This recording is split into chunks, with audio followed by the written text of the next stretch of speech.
याज साठी केला होता दास श्रीवतीचा दीस गोड आता सिंधीने पावलो विसावा कुंडलिया धावा तृष्णेचिया कवतुक वाटे झालिया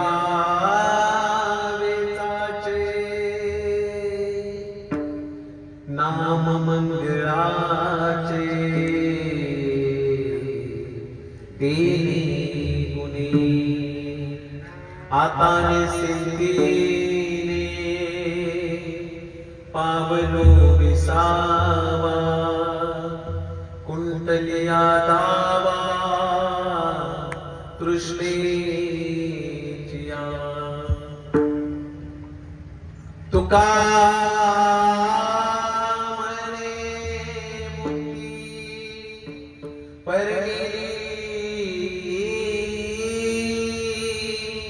नो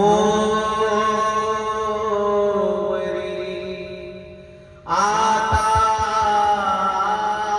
दिवस चारी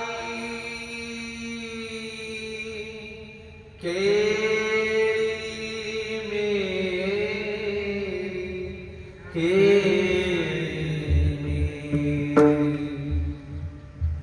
आता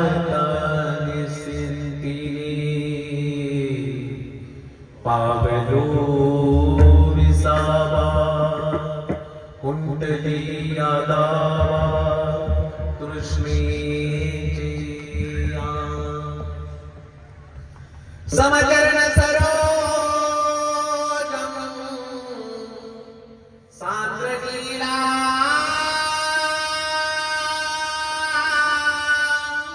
मुदान जगन्नी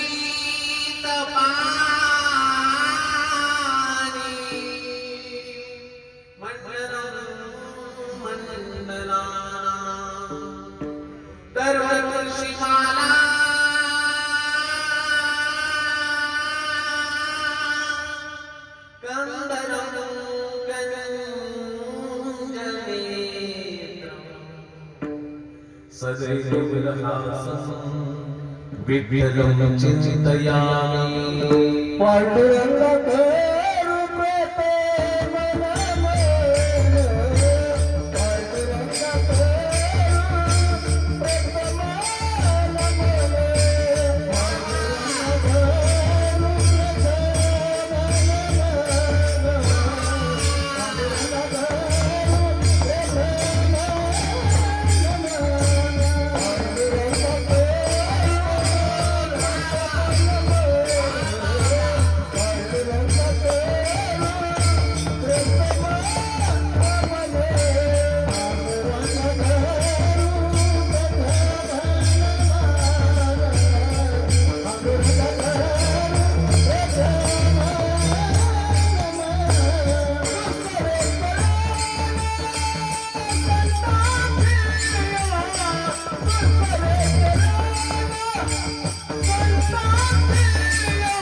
अलंकापुरी रम्य सिंहासनस्थं पदं भोजनेजस्प्रदेशं विदिन्द्रादिदैवै सदा स्तूयमानं समाधिस्थमूर्तिं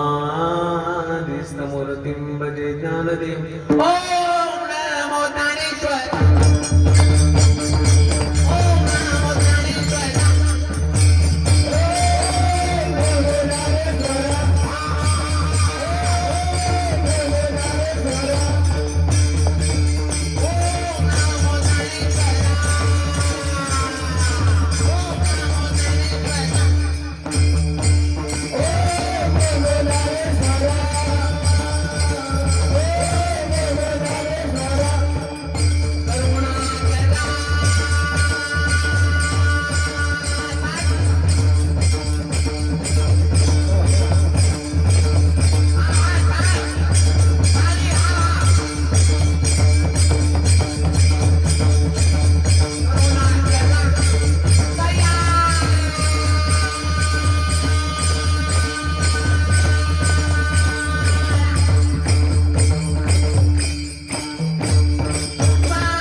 नमो सद्गुरु सच्चिदानंद रूपा। नमो सद्गुरु भगवत कल्याण मूर्ति।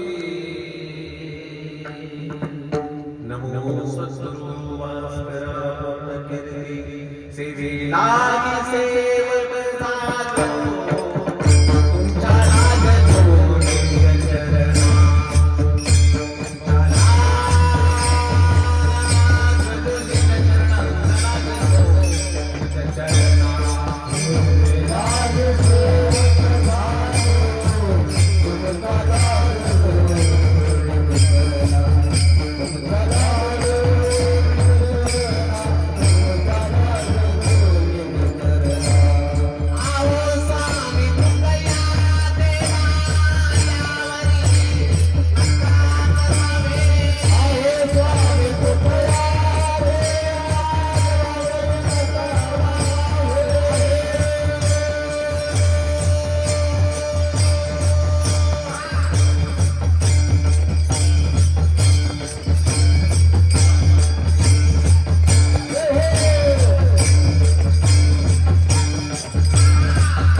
वंदे महापुरुषते चरणारविन्दं वंदे महापुरुषते चरणारविन्दम्।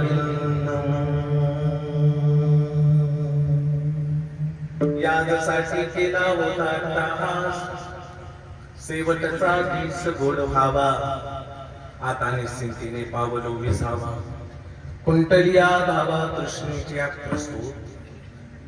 कीर्तन रूपी सेवेसाठी निवडलेला अभंग सबंध जगाला भक्तीच्या मार्गाला प्रवृत्त करणारे जगद्गुरु तुकोबार आहे.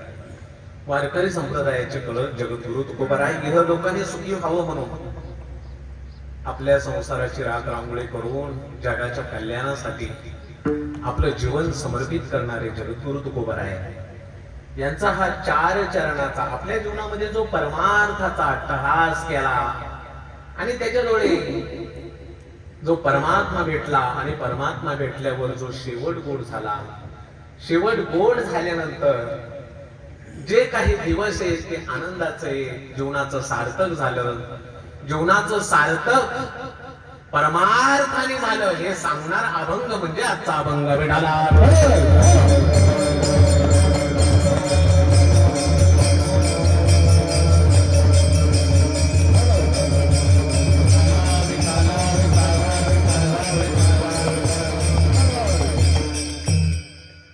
आपणा सर्वांना ज्ञात आहे वैकुंठवासी हरिभक्त परायण सुदामराव भिकोबा जाधव त्यांचं विवाहावसान होऊन मला वाटते वर्ष झालं. 30/12/2023 बघता बघता वर्ष निघून गेलं. आज त्यांच्या प्रथम पुण्यस्मरणानिमित्त आज एवढा मोठा जनसमुदाय आणि एवढं भव्य दिव्य सुंदर मोठं निवेदन आज या ठिकाणी करण्यात आलेलं आहे. वैकुंठवासी हरिभक्त परायण सुदामराव भिकोबा जाधव आपल्यातून निघून गेले, पण आपल्या हयातीत असं जीवन जगले की आजही त्यांच्या कीर्तीचा सुगंध पसरत आहे, दरवळत आहे.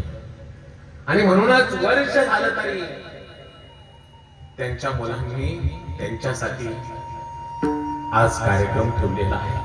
ऐका ना बाबांनो, हे सांगत असतो जायचंय तर सगळ्यांनी, पण माणसाने असं जगावं. आपण गेल्यानंतर आपल्यासाठी कुणाच्या तरी डोळ्यात अश्रूच्या धारा आल्या पाहिजे. वैकुंठवासी सुदामराव भिकोबा जाधव असं जीवन जगून गेले, अंतरीचा अश्रू सर्वांसाठी ठेवून गेले. प्रेम, माया, आपुलकी, ममता याची ज्या ज्या वेळी आठवण होईल त्या वेळी वैकुंठवासी सुदामराव जाधव यांची आठवण या परिवाराला, कुटुंबाला, मुलांना येत राहील. त्यांची दोन्ही मुलं अर्थातच अविनाश जाधव आणि अमोल जाधव यांना वाटलं आमच्या वडिलांनी आपल्या हयातीत पंढरीची वारी केली, परमार्थ केला. आमच्या वडिलांनी आमच्यासाठी फक्त संपत्तीच नाही दिली तर परमार्थाची सुद्धा मिरास आमच्यासाठी दिली. माझ्या वडिलांची मिराशिका देवा तुझी चरण सेवा. आणि म्हणूनच त्यांच्या प्रथम पुण्यस्मरणानिमित्त कीर्तनाचा कार्यक्रम अतिशय भव्य दिव्य स्वरूपामध्ये झाला पाहिजे. आणि खरंच त्यांच्या दोन्ही मुलांना आणि मुलीला धन्यवाद द्यावे तेवढे थोडे हे सांगत असतो. दृष्ट लागावा असा सोहळा या दोन्ही मुलांनी आणि मुलीने आयोजित केलाय. वरती वैकुंठवासी सुदामराव जाधव यांच्या आत्म्याला समाधान होत असेल. मी जे जगलो त्याचं मला कौतुक वाटतंय, माझ्या लेकरांना जे संस्कार दिले त्याचं कौतुक वाटतंय. एक सांगू तुम्हाला, आपली माणसं एकदा निघून गेली ना ती पुन्हा आपल्याला दिसत नाही, पण चांगली माणसं निघून गेल्यावर निघून गेली तरी कीर्तीच्या रूपाने पाठीमागे राहत असतात.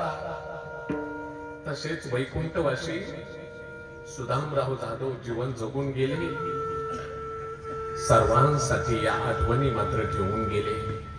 आज जरी ते आपल्यात नसले तरी त्यांच्यासाठी हा भव्य दिव्य सोहळा आहे. चार भाऊ आहेत. मला वाटतंय वैकुंठवासी महादेवराव, वैकुंठवासी जगन्नाथराव, वैकुंठवासी सुदामराव, हा, आणि 4 नंबरचा भाऊ शिवाजीराव आहेत ना.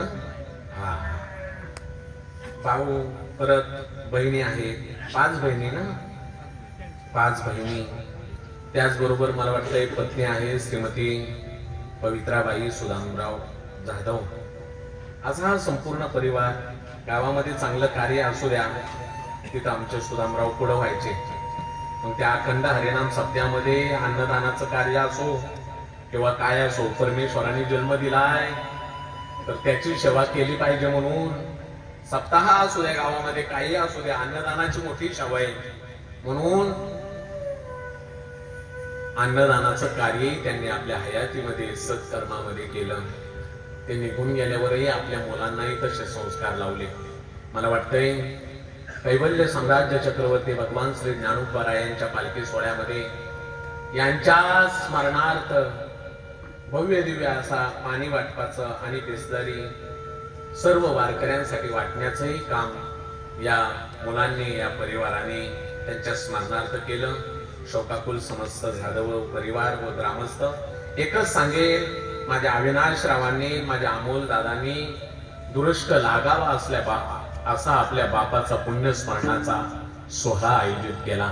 मनापासून या ठिकाणी दोन्ही मुलांना अंतःकरणातून या ठिकाणी धन्यवाद.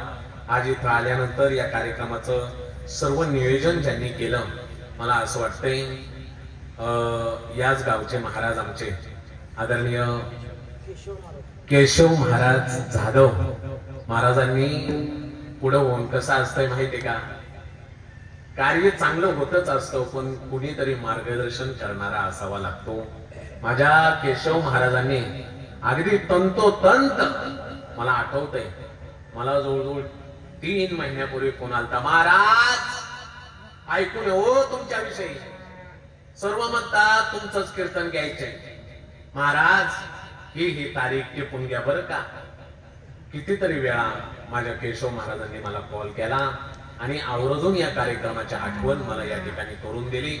या परिवाराचं सर्वांचं माझ्यावर असलेलं प्रेम, या प्रेमाची पावती म्हणून आज या ठिकाणी हा माझा शेरीचा योग आहे. आणि इथं आल्यानंतर ज्यांची मला गोड अशी मृदंगाची साथ आहे, वाजवणारे अनेक असतात पण समर्पक वाजवणारी आणि गोड वाजवणारी थोडी असतात. माझे आदरणीय तुकारामजी महाराज जाधव आपल्याच गावचे ना, वा वा, खास मुंबईवरून आजच्या कार्यक्रमासाठी उपस्थित आहेत. समोरही त्यांचा मुलगाचे अगदी गोड वाजवत आहे. मनापासून माझ्या तुकाराम महाराज जाधव यांनाही या ठिकाणी मनापासून अंतःकरणातून धन्यवाद. इकडे गोड मला गायनाची साथ करणारे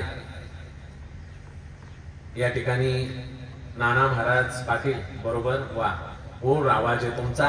अक्षय महाराज कदम, माऊली महाराज गोळे आणि ज्ञानदीप वारकरी शिक्षण संस्था झिरपवाडी हे रोज कीर्तन 2-2 कीर्तन करतोय, नारदाच्या गादीवर बोलतोय.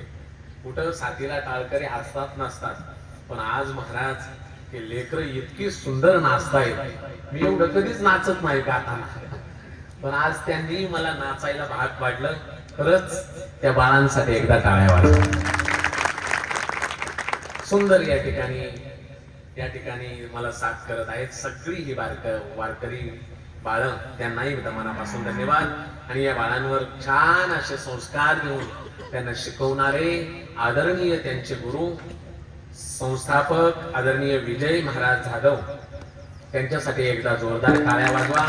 एक समाजामध्ये चांगलं कार्य व्हावं म्हणून या ठिकाणी ते प्रयत्न करत आहेत. महाराजांना मनापासून धन्यवाद. सर्वच या ठिकाणी हार्मोनियम वादक आमचे जालिंदर महाराज बनकर, आणि 2 मध्ये पेटी वाजवणं अवघड असतं, पण तरी सुद्धा वाजवण्याचा प्रयत्न अतिशय सुंदर करत आहेत. महाराजांना मनापासून धन्यवाद. त्याचबरोबर हनुमंत महाराज रणवरे स्वतः कीर्तनकार आहेत आणि स्वतः पुढे बसले, महाराजांनाही मनापासून धन्यवाद. पांडुरंग महाराज निंबाळकर, कृष्णदेव महाराज जाधव, सर्वांच्या चरणावर नम्र अभिवादन. इतकी गोड साथे, इतकं गोड निवेदन आहे. अगदी थोडा वेळ, 12च्या पुढे एकही मिनिट जाणार नाही. आणि कधी मी या खंडाळा परिसर, फलटण परिसरामध्ये येऊ द्या, अगदी पाणीदार चौकदार म्हणून त्यांच्याकडे पाहिलं जातं. शरीरयष्टी देवाने अशी दिली आणि पर्सनॅलिटी तितकी सुंदर आहे. असे आमचे या ठिकाणी चोपदार महाराज, मनापासून आपल्यालाही धन्यवाद. अगदी मी 12 वाजेपर्यंत एकही मिनिट पुढे अगदी जाणार नाही. आज आपल्या सेवेचा योग आला. आज योगायोगाने सापडलो तुम्हाला. तसं पाहायला गेलं तर आज कसं माझ्या जीवनामध्ये कधी होत नाही, असं कधीच झालं नाही. पण योगायोगाने आजच्या दिवसाला नेमके 10 ते 12 याच वेळामध्ये 2 तारखा बारामतीला, जिथं मला वाटतंय काय तर खंडोबाची वाडी, तिथेही नेमकं 10 ते 12 तिथेही भव्य दिव्य मोठं नियोजन आणि माझंच कीर्तन. पण योगायोगाने तिथे एक विद्यार्थी कीर्तनासाठी पाठवला. असं कधी होत नाही. पण तुमच्या प्रेमाची ताकदच एवढी की महाराजच आली पाहिजे. 6 वाजता आश्रमावर 2 माणसं. एवढं प्रेम या कुटुंबाचं की महाराजांनी इथं यावं, कीर्तन करावं. मी एवढा मोठा नाहीये, पण आपल्या प्रेमाच्या पुढं नम्र अभिवादन, खरंच मनापासून आपल्या प्रेमाला अंतःकरणातून दंडवत करतो आणि शिवेला प्रारंभ विठाला.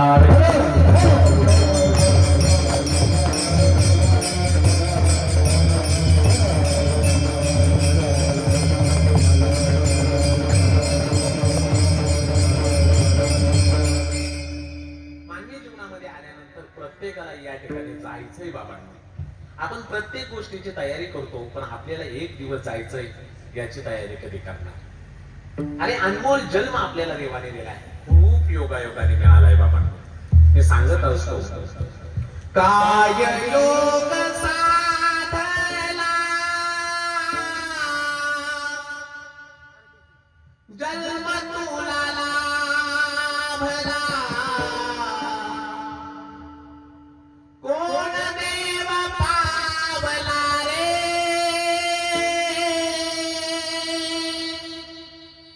नरदेह लाभला,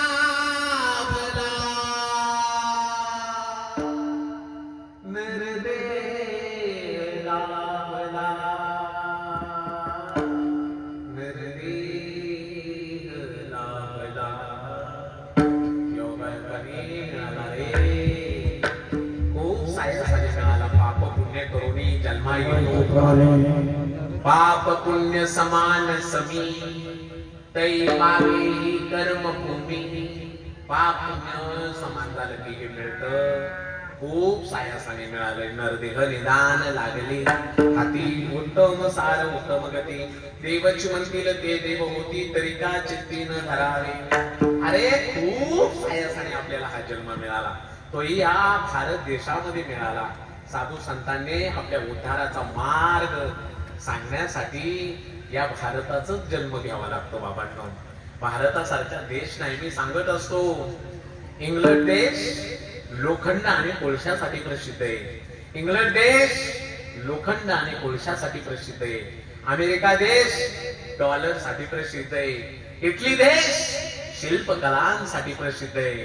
परत ऐका, इंग्लंड देश लोखंड कोळशासाठी प्रसिद्ध आहे. अमेरिका देश डॉलर साठी प्रसिद्ध आहे.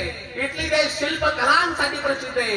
पण माझा भारत देश साधू संत देव देवता आणि पवित्र संस्कृतीसाठी प्रसिद्ध आहे. पवित्र संस्कृतीसाठी प्रसिद्ध आहे.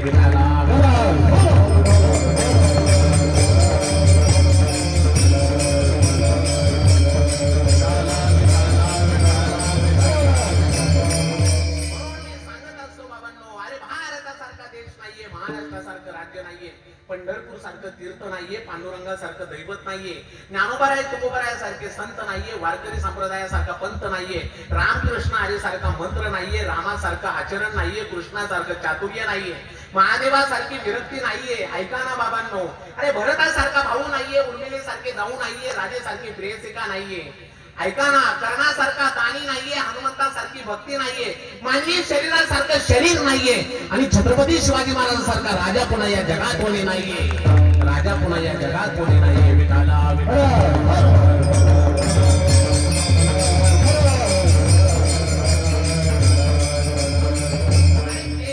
सगळी लोक आपलं नाव मागे ठेवून, पण का त्यांचं आज आपण नाव घेतोय? कारण त्यांनी त्यांच्या जीवनामध्ये कर्म चांगलं केलं, म्हणून त्यांच्या जीवनामध्ये त्यांची एक प्रत्येकाची विशेषता आहे. ऐकून जा, वैकुंठवासी सुदामराव जाधव यांच्या प्रथम पुण्य स्मरणानिमित्त जायचंय सगळ्यांना. कोणी इथं थांबायला आलंय बाबांनो? आया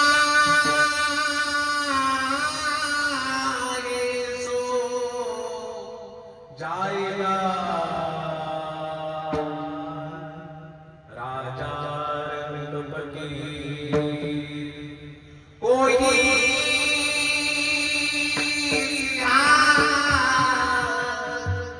चल पड़ा कोई बंगला जंजीर. अरे देव लोकांना इथं थांबता आलं नाही. येथे नाही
ऐका ना बाबांनो. अरे देव लोकांना इथं थांबता नाही आलं बाबांनो. आपल्यालाही एक दिवस जायचंय बाबांनो. ऐका ना. एका झाडाचं वाळलेलं पान खाली पडलं. खाली पडलेलं पान रडत होत. रडणाऱ्या पानाला झाडाने विचारलं, का रडतोयस? त्यावेळी झाड सांगतय, अरे आजपर्यंत तुझ्या सानिध्यात होतो, पण आता आपली ताटातूट झाली, परत भेट कधी व्हायची? पत्ता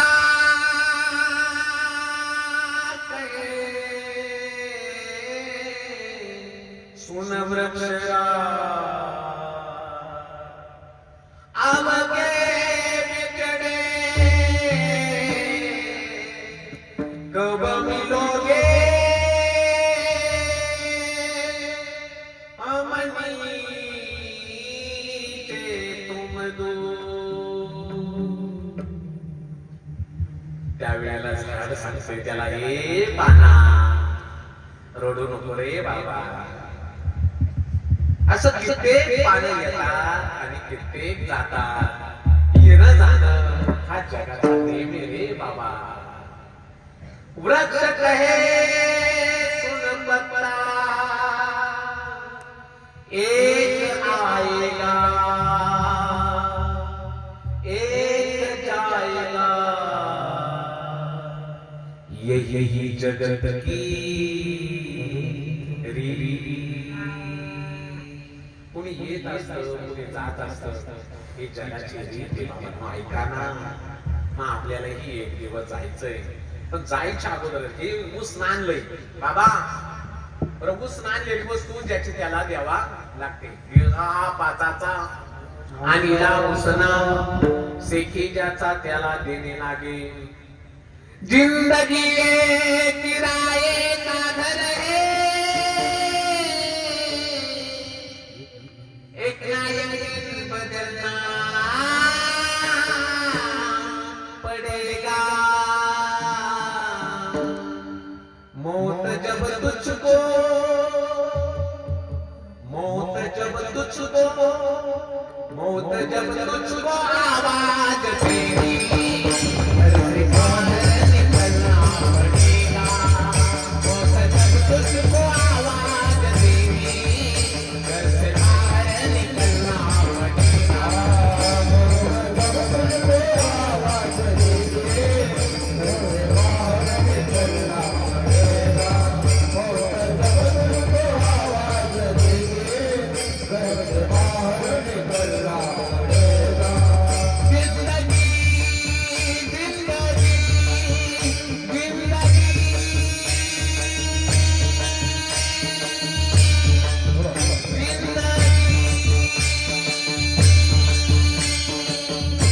ऐका, अरे पुन्हा मिळालं रे हे शरीर, आणि बसते बसतो त्याची त्याला द्यावा लागते बाबांनो, द्यावा लागते.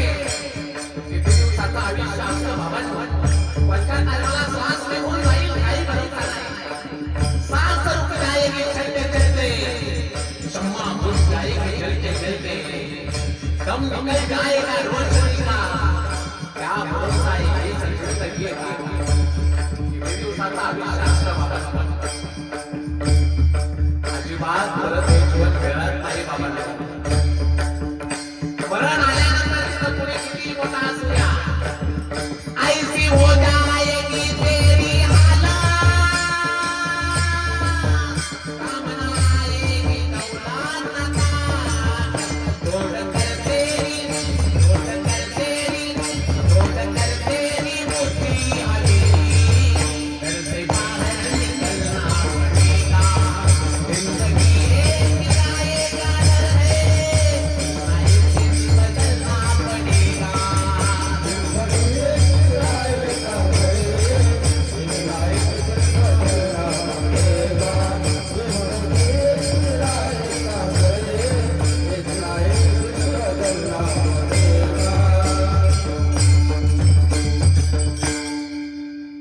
जिंदगी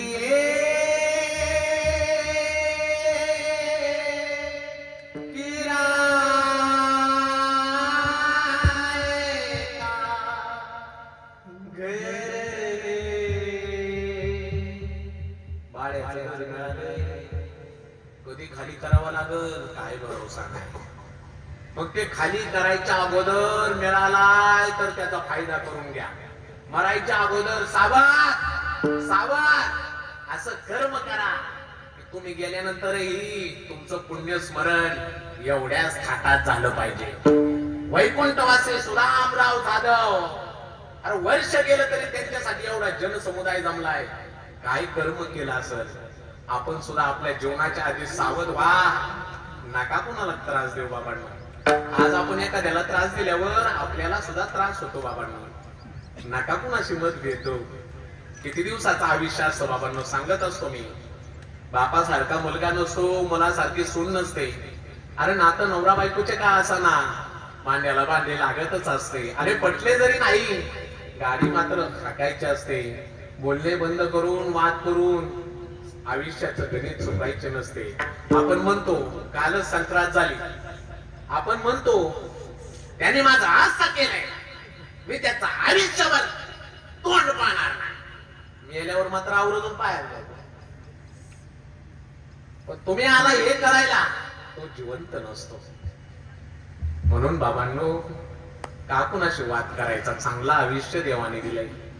जिंदगी में ना जाने कौन सी रात आखिरी होगी, जिंदगी में ना जाने कौन सी बात आखिरी होगी.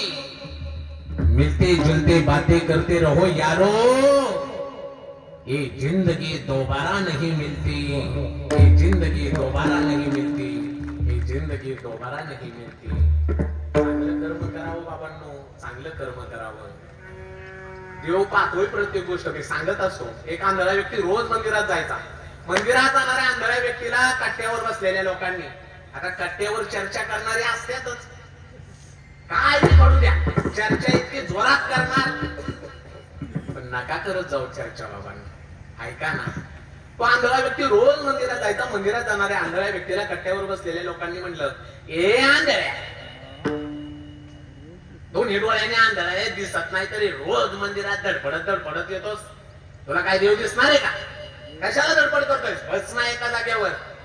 कट्ट्यावर बसलेल्या त्या लोकांना त्या आंधळ्या व्यक्तीने सांगितलेलं उत्तर आज घरी घेऊन जा.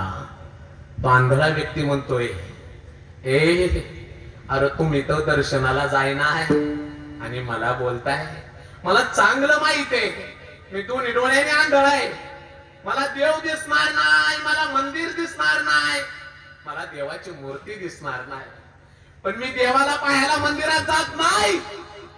मी मंदिरात आलेलं माझ्या देवाने पाहावं म्हणून मंदिरात जातोय, म्हणून मंदिरात जातोय. विगाला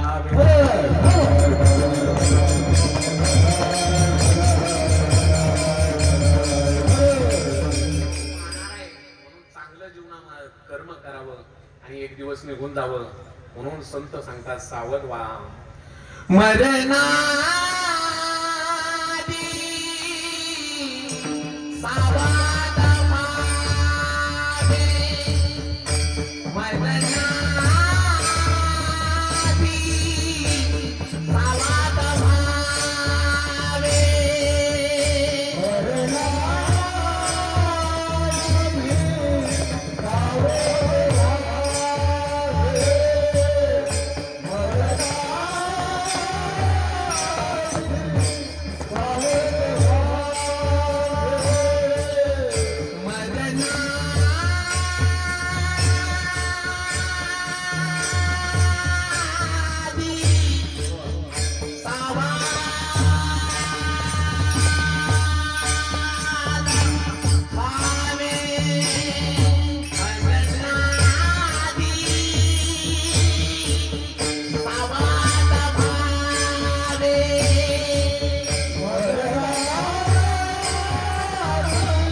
आज वैकुंठवासी सुदामराव जाधव. ऐका बाबांनो, माझी लय नाही 35 मिनिटं फक्त राहिले. 35 मिनिटात मी थांबणार आहे. इकडे लक्ष देऊन ऐका. पण असं कर्म करा तुम्ही गेल्यानंतर तुमची आठवण कुणीतरी काढली पाहिजे. तुमचं पुण्यस्मरण कुणीतरी केलं पाहिजे. चांगलं वागल्यावर ते करता येतं. आपण तर माणसं हे चांगली, लय देवाने आपल्याला चांगला जन्म दिला आहे. वैकुंठवासी सुदामराव जाधव यांच्या पुण्यस्मरणानिमित्त ऐका बाबांनो, आज त्यांच्या पुढे हरिभक्त परायणे शब्द लागलेला आहे. कोणाच्याही पुढे नाही बाबांनो. माळ घालण्यासाठी, पंढरीची सेवा घडण्यासाठी, अन्नदान घडण्यासाठी, त्याच्यासाठी सुद्धा पुण्य लागतं बाबांनो. पुण्यवान होते ते आणि म्हणून त्यांचं आज पुण्यस्मरण एवढ्या मोठ्या थाटात त्यांच्या लेकरांनी, त्यांच्या मुलांनी केलंय. कर्म तुम्ही कोणत्याही ह्याच्यामध्ये असा कर्म चांगलं करावं. कर्म चांगलं केलं की कीर्ती आपली पाठीमागे राहते बाबांनो. जगद्गुरु तुकोबाराय सांगतात ना, तुका म्हणे का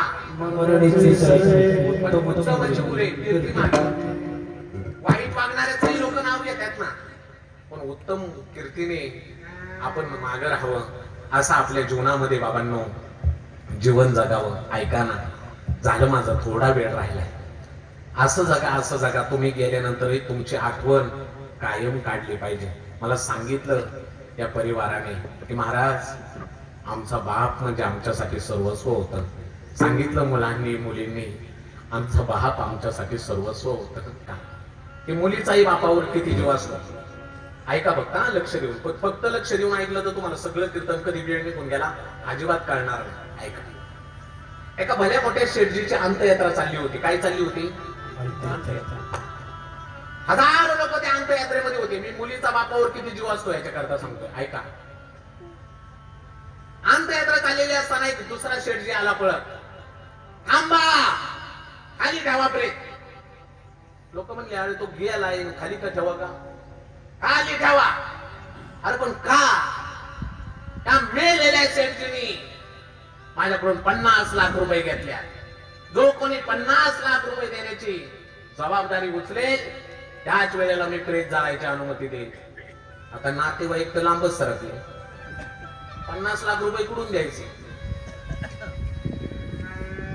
2 तास अंत्ययात्रा थांबली, प्रेत यात्रा थांबली. हेच घरी रडत असलेल्या मुलीला कळालं की माझ्या बापाची अंत्ययात्रा थांबवली.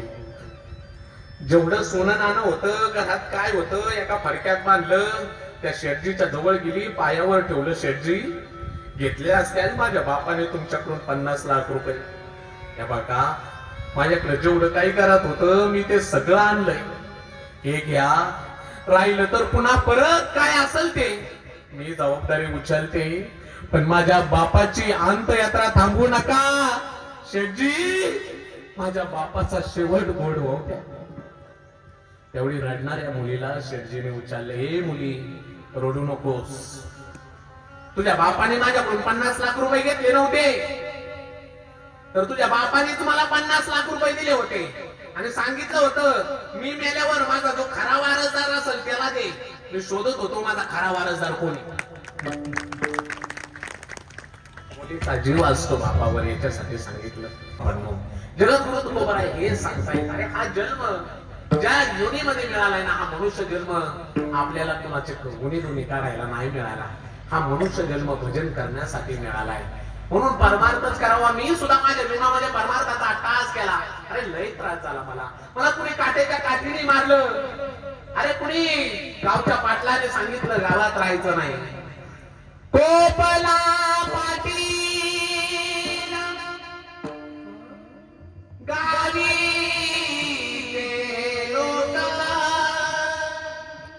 कोपला पाटील गावी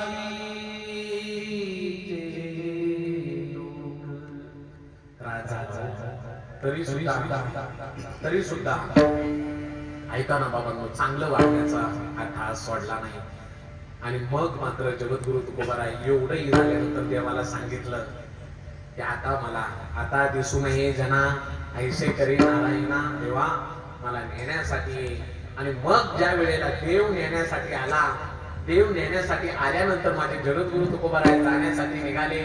ऐका ना, अरे आयुष्यभर परमार्थ केला, अडचणी आल्या.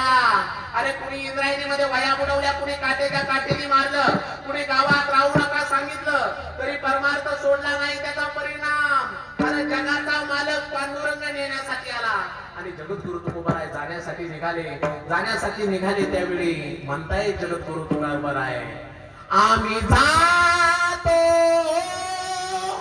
आमच्या गावा, आम्ही जातो आमच्या गावा, आम्ही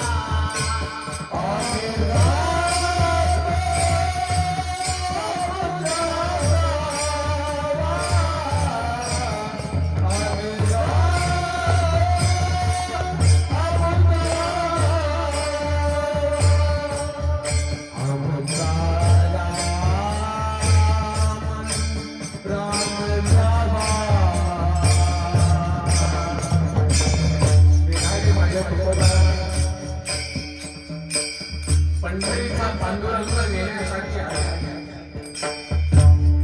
आजपर्यंत तुमच्यात राहिलो. चुकला असेल तर आजवर होतो तुमच्या गावी. आता कृपा असो जातो बाबा, जातो. तुम्हाला सुद्धा जायचंय त्या गावाला. प्रत्येकाला त्या गावाला जायचंय. ते गाव माझ्या मित्राला जायचंय. तो मायबाप आहे. त्या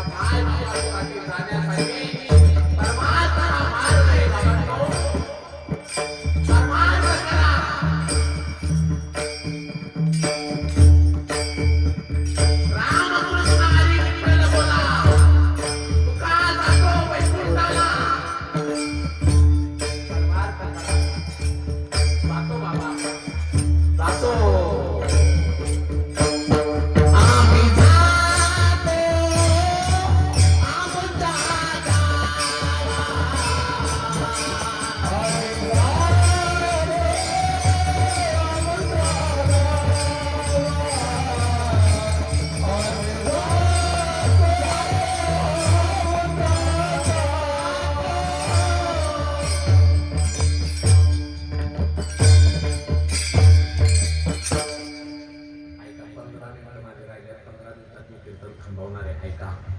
जगद्गुरु तुकोबाराय जायला निघाले त्यावेळी एक साधक जवळ होता. तो म्हणला, महाराज देव न्यायला आला हो तुम्हाला. किती हो त्रास काढला तुम्ही, लय लोकांनी त्रास दिला, पण तुम्ही चांगलं वागणं सोडलं नाही, परमार्थ सोडलं नाही. कशासाठी? त्यावेळेला जगद्गुरु तुकोबाराय सांगतात, तेव्हा जग निर्माण करणारा विश्वाचा मालक पांडुरंग परमात्मा मला नेण्यासाठी आलाय. आणि तो त्यावेळी येतो ना, त्यावेळी शेवट गोड होतो. माझ्या जीवनात मी परमार्थ करण्याचा तास याच्यासाठीच केला, शेवट गोड व्हावा म्हणून याच्यासाठी केला होता.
शेवटचा दिवस गोड व्हावा. जगद्गुरु तुकोबाराय सांगतात, माझ्या जीवनामध्ये मी जो अट्टहास केला तो शेवट गोड होण्यासाठीच केला. मी एकच सांगेन की शेवट गोड व्हायचा असेल तर देव जवळ असावा. म्हणून मरणाच्या टायमाला देवाशिवाय माझं कोण नाही. झालं, माझे फक्त 10 मिनिटं राहिल्यात ना कीर्तनाची. 10 मिनिटात मी या ठिकाणी ओळखणार. अगदी इकडे लक्ष द्या, ऐका. फक्त एकच घ्या, शेवट गोड करायचा असेल तर शेवटाला देवाशिवाय माझं कोणी नाही. एकच एवढंच डोक्यात घ्या. कीर्तन नाही ऐकलं तरी चालेल. मग तुम्ही म्हणसाल, महाराज मरण कोणी कुणाचं पाहिलंय का? आजकाल माणसं रात्रीतच जात्यात, कोणी गाडीला दडकून मरतय, कोणी अटॅक येऊन जातंय. तुम्ही म्हणताय मारताना देवाची आठवण काढा. साधू संतांनी एवढं सांगितलं नाही की अंतकाळाच्या वेळेला त्या विठोबाला सोयरा करा. अंतकाळीचा सोयरा तुका म्हणे विठू राहा. पण अंतकाळाच्या वेळेला मरण आपलं जवळ कसं आलंय हे ओळखायचं कसं हे बी सांगितलंय. मरण सुद्धा सांगितलं सांगताना. मरण ऐकायचे का तुम्हाला? आपलं मरण जवळ आलंय कसं ओळखायचं ऐका. फक्त कोणी घाबरू नका. वैकुंठवासी सुदामराव जाधव त्यांच्या प्रथम पुण्यस्मरणानिमित्त ऐका. 10 मिनिटं राहिले. आपलं मरण जवळ आलंय कसं ओळखायचं? फक्त घाबरू नका. सकाळी तुम्ही उठला, पूर्व दिशेला चालायला निघाला, बरं का बाबा? तुमची सावली कुठे पडली पाहिजे? बोला बोला बोला बोला पटकन. पश्चिमेला पडली पाहिजे. सकाळी उठला पूर्वेकडे चालताना तुमची सावली पश्चिमेला पडली पाहिजे.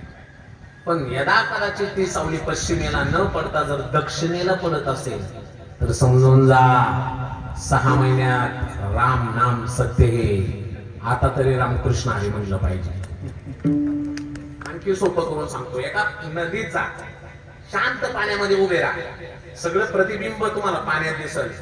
पण यदा कदाचित छातीपासून वरचा भाग जर पाण्यात दिसत नसेल तर समजून जा 3 महिन्यात आपल्याला जायचं बरं का.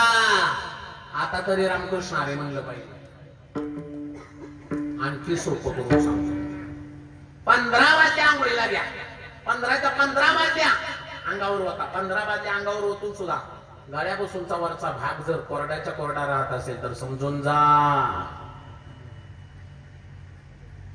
15 दिवसात आपल्याला जायचं बरं का. आता तरी देवाची आठवण काढली पाहिजे. ऐका, ज्ञानोबरायांनी याच्या वेळी का अभंग रचलेला ऐका. कानी बोटे घालून या नादजी पाहावे, न दिसता जाणावे 9 दिवस. कानात बोट घालायचे. समजा नाद जर ऐकून नाही आला तर समजायचं बरं का आवाज येईना. 9 दिवसात आपल्याला जायचं बरं का. आता तरी देवाची आठवण काढली पाहिजे. आणखी सोपं करून सांगतो. डोळ्यांनी भोवया पाहिजे. डोळ्यांना जर भोवया दिसल्या नाही तर माऊली म्हणतात भोवया पाहता न दिसते जाना, आयुष्याची गणना 7 दिस. डोळ्यांनी भोवया पाहिजे. डोळ्यांना भोवया दिसल्या नाही की समजायचं 7 दिवसात आपल्याला जायचं बरं का. आता तरी देवाची आठवण काढली पाहिजे. आता शेवटचं सांगतो. ज्या दिवशी माणूस मरणारा असतो ना त्या दिवशी त्याच्या नाकाचा शेंडा वाकडा होतो. तुम्ही कोणत्याही मेलेल्या माणसाचा नाकाचा शेंडा पाहावा. नाकाचा शेंडा ज्या दिवशी वाकडा झालेला दिसल समजून जा डोळ्यांना नाकाचा शेंडा दिसत नाही. ज्ञानोबराय सांगतात नासागरीचे अग्र न दिसे नयने, त्याचे दिने म्हणा रामकृष्ण. नाकाचा शेंडा डोळ्याला दिसला नाही की समजायचं आज आपल्याला जायचंय. ज्ञानदेव म्हणे हे साधूचे लक्षण अंतकाळी आपण पहावे गी. ऐका, काय काय माणसं आताच गोवया नाक चेक करायला लागले. घरी गेल्यावर निवांत शेवट गोड करायचा असेल तर देव असावा बाबांनो जवळ. देवाशिवाय शेवट गोड होत नाही. शेवट होतो तुझी आणि गोड जगत गुरु तुकोबराय सांगतात तो देवाला माझा शेवट गोड झाला. आता देव जवळ आल्यामुळे माझ्या जीवनामध्ये कोणती चिंता राहिली नाही. आता निश्चिंतीने पावलो विसावा कुंडलिया धावा दृष्टीच्या. पण मी जे जगलो ना चांगलं वागलो ना आज मला देव न्यायला आला. कशामुळे आला. माझ्या जीवनामध्ये मी सतत रामकृष्ण हरी रामकृष्ण हरी भजन केलं. ते भजनाचं मला कौतुक वाटतंय.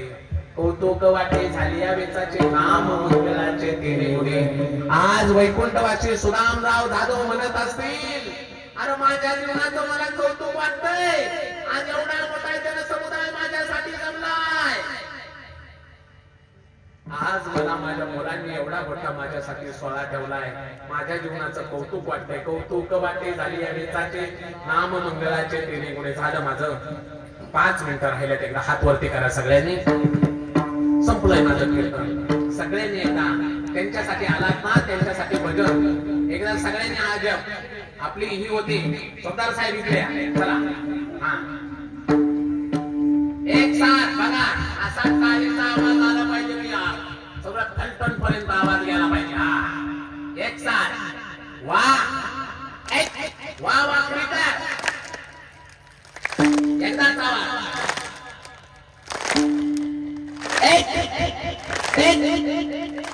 मागो बसलेली सुद्धा वाजवायला लागले. वा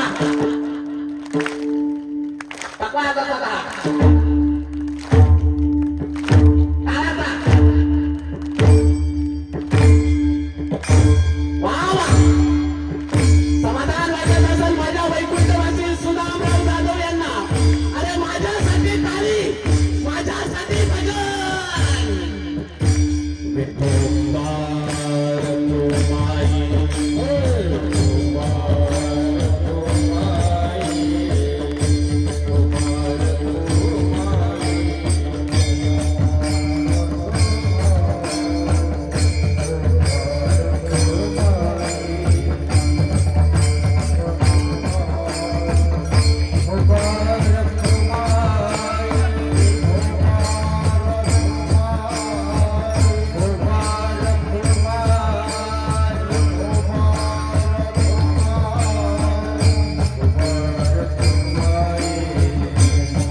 अविनाशराव, अमोलराव आणि रुपालीताई यांना आपल्या वडिलांची आठवण येत असेल. मी सांगत असतो, बाप तो बाप असतो बाबांना.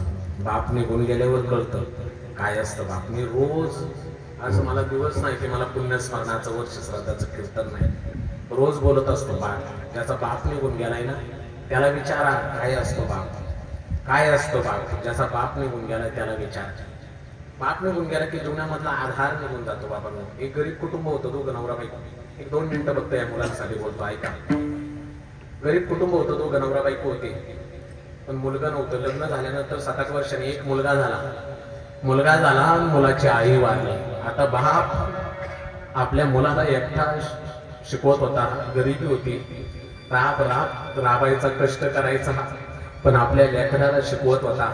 एक दिवस अनेक परीक्षा पास होत होत होत ऐकाना त्या आई वारलेल्या मुलाचा बाप कष्ट करत होता. कष्ट करणाऱ्या बापाचा मुलगा कलेक्टर झाला, कलेक्टर, एका जिल्ह्याचा मालक झाला. ऐकाना, आता बापाला गावाच्या ठिकाणी होता, अरे माझं लेकरू एका जिल्ह्याचं मालक झालं, आनंद होता. कलेक्टर झाल्यानंतर 2 वर्षांनी बाप आपल्या मुलाला भेटायला शहराच्या ठिकाणी गेला. जिथं कलेक्टर साहेब बसतात तिथं गेल्यावर कलेक्टरच्या खुर्चीवर बसलेलं मुलाला पाहिलं. घरा बापाच्या डोळ्यातून अश्रूच्या धारा आल्या. ऐका ना, इकडे लक्ष द्या. घरा डोळ्यातून अश्रूच्या धारा येऊ लागल्या. कलेक्टर साहेबांनी मिठी मारली बापाला. पोरा, माझ्या कष्टाचं चीज केलंस, बस ना खुर्चीवर. परत कलेक्टर साहेब आपल्या खुर्चीवर बसले. बाप खुर्चीच्या जवळ गेला आणि पोराला विचारलं, सांग ना बाळा, मला एक प्रश्नाचं उत्तर देशील? विचारा ना बाबा, सांग ना मला, त्या जगातला सगळ्यात मोठा कोण आहे? त्या जगातला सगळ्यात भाग्यवान कोण आहे? बापाला वाटलं पोरग म्हणेल माझा बाप मोठा आहे, माझा बाप भाग्यवान आहे. कलेक्टर साहेब छातीला हात लावून म्हणले खुर्चीवर बसून, बाबा मी मोठा आहे, मी भाग्यवान आहे. बापाला वाईट वाटलं, अरे एवढं कष्ट केलं पोरग म्हणतोय मी मोठा आहे, मी भाग्यवान आहे. परत विचारलं, परत विचारतोय, पोरा सांग मला, जगातला सगळ्यात मोठा कोण आहे, भाग्यवान कोण आहे? परत कलेक्टर साहेबांनी छातीवर हात ठेवून, बाबा मी मोठा आहे, मी भाग्यवान आहे. बापाला वाईट वाटलं, पोराला गर्व झाला काय जणू. बाप जायला निघाला, दरवाजापर्यंत आला. परत विचारलं, ए पोरा, शेवटचं विचारतोय, सांग मला, सांग ना, मोठा कोण आहे, भाग्यवान कोण आहे? त्यावेळी मात्र कलेक्टर साहेब खुर्चीवरून उठले, डोळ्यातून अश्रू येत आपल्या बापाकडे हात करून म्हणले, बाबा तुम्ही मोठे जगातले सर्व, तुम्ही भाग्यवान आहेत जगातले सर्व. बाप म्हणला, तू खोटं बोलतोयस, 2-2 उत्तर का देतोयस? 2 मिनिटांपूर्वी मी तुला 2दा विचारलं तुझ्या जवळ उभं राहून की सांग मोठा कोण आहे, भाग्यवान कोण आहे. 2दा मला म्हणलास मी मोठा आहे, खुर्चीवर बसून मी भाग्यवान आहे, आणि आता 3ऱ्यांदा मी निघून चाललो तर म्हणतो का तुम्ही भाग्यवान आहे, तुम्ही मोठे? त्यावेळेला कलेक्टर साहेबांनी दिलेलं उत्तर आज घरी घेऊन जा. कलेक्टर साहेब म्हणताय, बाबा खरंय, सुरुवातीला 2दा म्हणलो मी मोठा आहे, मी भाग्यवान आहे. का म्हणलो बाबा माहितीये का? ऐका ना, सुरुवातीला 2दा विचारलं, बाबा तुम्ही मला सांग पोरा, जगातला सगळ्यात मोठा कोण आहे, भाग्यवान कोण आहे? बाबा हे विचारत असताना तुमचा हात आठवा, तुमचा हात माझ्या पाठीवर होता. बाबा मी बोललो मी मोठा आहे, मी भाग्यवान आहे. बाबा तुमचा हात पाठीवर होता, ज्याच्या पाठीवर बापाचा हात आहे त्याच्या इतका मोठाही कोणी नाही आणि भाग्यवानही कोणी नाही. म्हणून 2दा बोललो बाबा मी मोठा आहे, मी भाग्यवान आहे, कारण त्यावेळेला तुमचा हात माझ्या पाठीवर होता. पण 3ऱ्या वेळेला बाबा तुमचा हात माझ्या पाठीवरून निघून गेला. ज्याच्या पाठीवरून बापाचा हात निघून गेलाय तो मोठा होऊ शकत नाही, तो भाग्यवान होऊ शकत नाही. आज आमच्या अमोलराव, अविनाश दादा आपल्या वडिलांची, त्याचप्रमाणे आमची ताई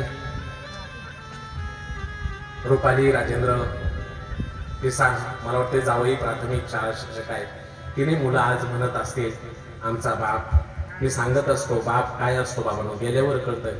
एक कविता फक्त यांच्यासाठी म्हणतो आणि मी या ठिकाणी थांबतो. बाबांनो, बाप तो बाप असतो. आज या मुलांना दोन्ही मुलांना अविनाश दादा अमोल दादा यांना आपल्या बापाची आठवण येत असेल, ते म्हणत असतील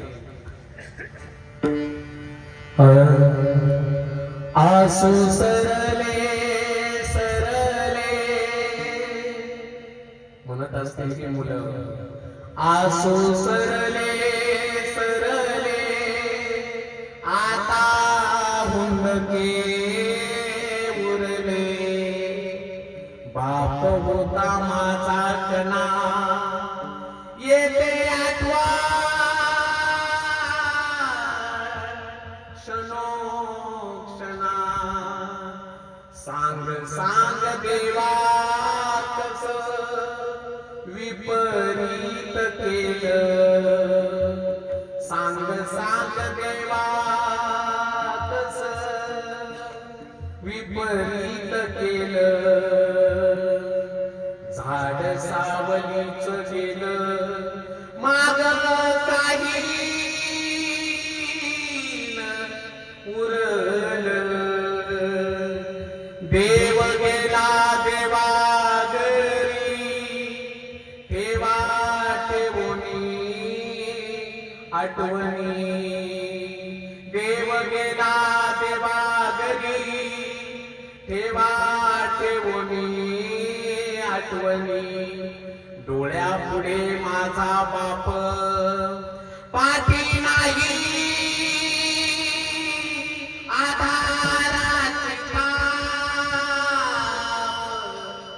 बाप गेला कोण्या गावा,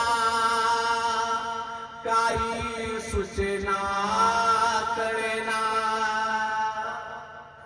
कुठे शोधू माझा बापा देवा सांगना सांगना,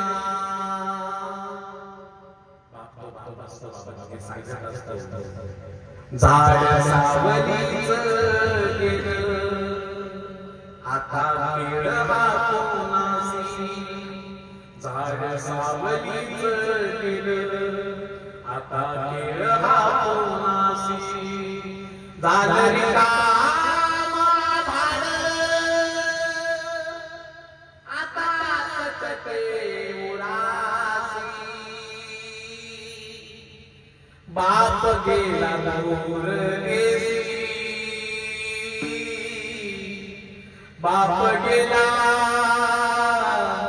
दूर देशी, सोडून या गेले बाबा मुलाले राजा, बाबा बाबा बाबा मी म्हणू कुणाला, बाबा तुम्ही आम्हासाठी कष्ट केले पार, सोडून या का गेले बाबा परिवार, आठवण तुमची येते बाबा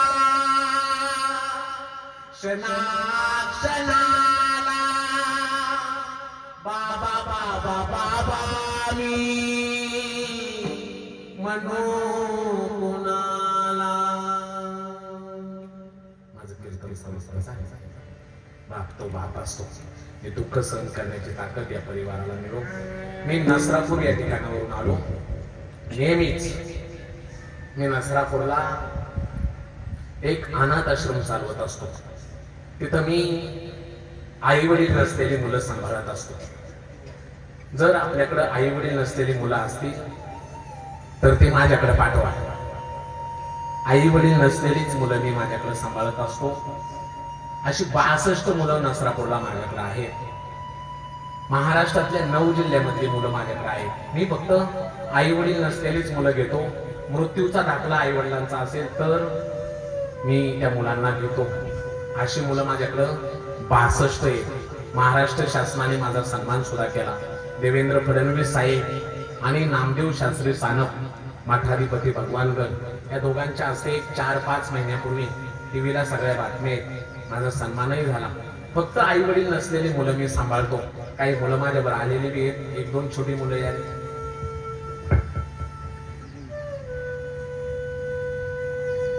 तू कुठला आहे? पुणे. आई वडील नाही, काय झाले? वारले. माझे नाव कार्तिक विनय देशमुख. मी इयत्ता 6वी शिकतो. माझे आई वडील वारले. माझ्या आईला चालता बिलता येत नव्हतं म्हणून मला गुरुजीकडे टाकलं आजीने. एवढे गुरुजी लाड करतात ना आम्हाला, तेवढे घरचे नाही करत. कपड्यापासून तर कशापासूनच कमी पडून नाही देत. लय लाड करतात आम्हाला गुरुजी. रामकृष्ण हरी. त्याचे वडील वारले, आई सोडून गेली. आता जो बोलत होता अशी मुलं माझ्याकडे 62 आहेत. अशी मुलं जर तुमच्या परिसरात असतील तर माझ्याकडे पाठवा. मी तशाच मुलांसाठी जगतो. रोज कीर्तन करून किंवा कीर्तनाला गेल्यावर कुणी देणगी दिली तर त्यातून या मुलांना सांभाळत असतो. अशी मुलं मी सांभाळतो. उलट मी विचार केला की मी लग्न केलं तर मी माझ्या बायका पोराचा विचार करेन. म्हणून माझ्या जीवनामध्ये मी एक संकल्प केला की जर मला या मुलांसाठी खरंच जगायचं असेल, जर खरंच माझी मुलं यांना मानायची असेल तर मला लग्न नाही केलं पाहिजे. म्हणून मी माझ्या जीवनामध्ये संन्यास घेतला, संकल्प केला. लग्न न करता माझं संपूर्ण आयुष्य मी अनाथ मुलांसाठी समर्पित केलंय. शेवटच्या श्वासापर्यंत अशा अनाथ मुलांची सेवा करत राहील. कीर्तन प्रवचन करून किंवा कोणी देणगी दिली तर त्याच्यातून तो आश्रम चालतो. लक्ष राहू द्या.